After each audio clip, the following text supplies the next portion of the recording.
All right, ladies and gentlemen, welcome back to the channel, guys. Today we have a Houston Rock recap video. Unfortunately, they did not get the job done tonight. They lost to the New York Knicks on the road 106-99, which puts their losing streak at 14 straight games, and it's not pretty. It is definitely not pretty. You've got a lot of turnovers. You've got way too many missed free throws. You have just missed wide open shots. There's some dysfunctionality going on right now. But before we get into this video, guys, if you enjoy it, be sure to hit that like button, hit that subscribe button. I post Rockets content every single day on my Houston Rocket Daily channel, so be sure to check that out, as that's where, like, you know, all the like subtopics of main topics for Rockets content is. So check that out. We're trying to get to 1,000 subs by the end of the year. Also, feel free to follow my Twitter. I'm usually live tweeting Rocket games and other tweets. So tonight, obviously, it didn't end the way, and I've got it right here. They got outscored 26-34 in the fourth quarter. So actually, heading into the fourth quarter, the Rockets had the lead. The Rockets were playing very aggressive because the New York Knicks, they're a very physical team. So I think tonight what the Houston Rockets demonstrated is they kind of showed themselves, they gave themselves a boost of confidence where it's like, we can be physical with these physical teams. We can even out physical, whatever the hell a better word would be for that. Like, we can bully, we can almost like play bully ball when we want to. Like, just because we're young doesn't mean we're big, doesn't mean we're not good, doesn't mean we're not strong. And you saw it with Jae'Sean Tate in the third quarter. Jae'Sean Tate goes right at Mitchell Robinson. Mitchell Robinson hit the deck, had like a double bloody nose. He didn't come back the rest of the game, and that kind of helped set the tone for the Rockets, helped like reinforce the tone, because they held the Knicks to, what was it, 13 points in the first quarter, that, hey, we're not a guaranteed win. Maybe we are 1-15. Maybe we have lost 14 straight games. But at the end of the day, we are going to try our hardest. We're going to try our best every single night, and we're going to make sure that this is not an easy win. And tonight, this was definitely not an easy win for the New York Knicks. Obviously, they got off to a 21-13 drought after the first quarter, but with some good defense and some good offense in the second quarter, they quickly got it back to a tie heading into halftime. But to be honest with you, like, I'm looking at Rockets Twitter, and everyone's like freaking out. I genuinely do not understand the panic. I like literally don't understand how every Rocket fan, or most Rocket fans, are completely going berserk right now. They're like, fire Silas, blah, blah, blah. We should have drafted Mobley. Like, it's something different every single time. And it's like, I don't think a lot of people are watching these basketball games because, and let me just back it up. I'll actually just back it up with stats. A lot of these issues are not related to Stephen Silas.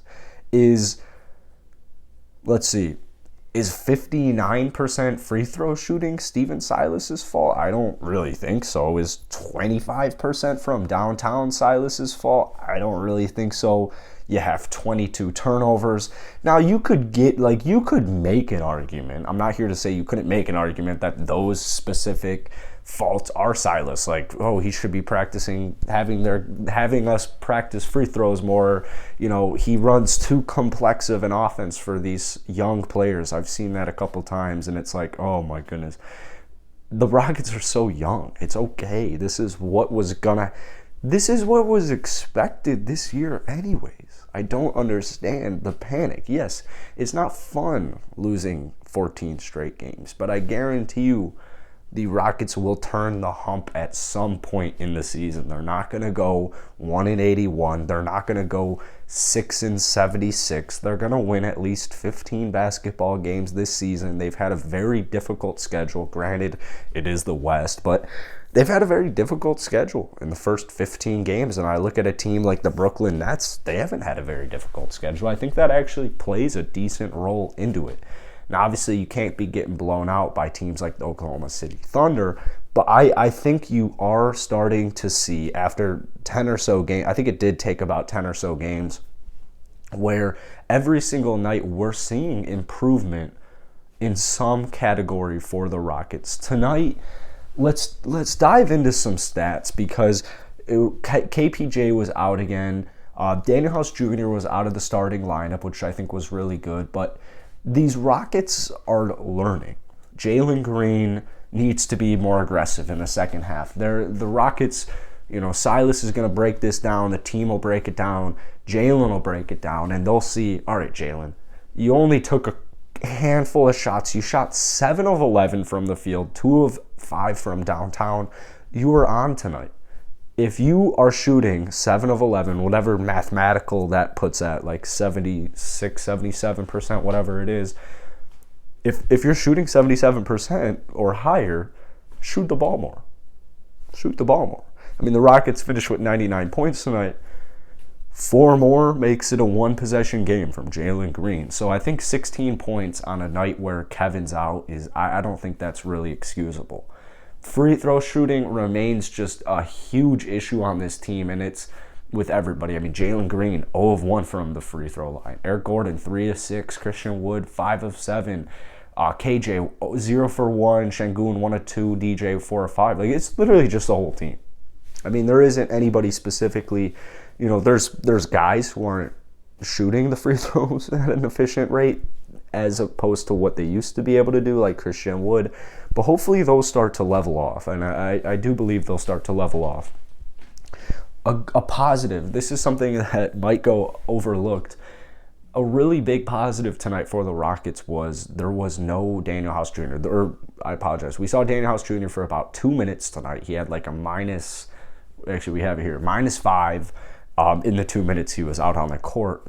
He's not it at all.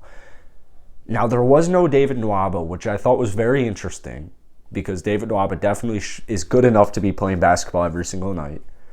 But at the same time, I mean, KJ, 5 of 6, plus 10 in the plus minus. He had 2 steals and a block along with 10 points, 3 rebounds, and an assist. So if David Nwaba loses minutes at KJ Martin's regard, I think that's okay. Like, that's not ideal to me. I think hopefully that gets figured out and tweaked out. Hopefully Silas plays around with the minutes here, but I'm okay with that. And another thing I want to mention is Garrison Matthews. Let's see, 15 minutes, 3 of 8 from the field, 2 of 7 from downtown, 5 rebounds, 8 points. He was actually +5 from a plus minus, so he actually had a pretty decent statistical night. 15 minutes, 8-5, and +5, plus minus. I think that's very capable. But here's the thing, Garrison Matthews, I think a lot of people have not been watching these games because I'll hear it on YouTube videos, I'll see it on Twitter, I'll see it in my comment section. Garrison Matthews is doing a lot for the Rockets. I know it may not seem like it at certain points because 2 of 7 from downtown. The main reason the Rockets got Garrison was because of his three-point shooting, and he is ice cold this season. Ice cold. It's okay, though, because he is doing everything else. He's drawing charges, so he's getting offensive fouls drawn on him. He's getting in passing lanes. He's having put-back dunks, helping with spacing significantly. Like, Garrison Matthews is playing his heart out.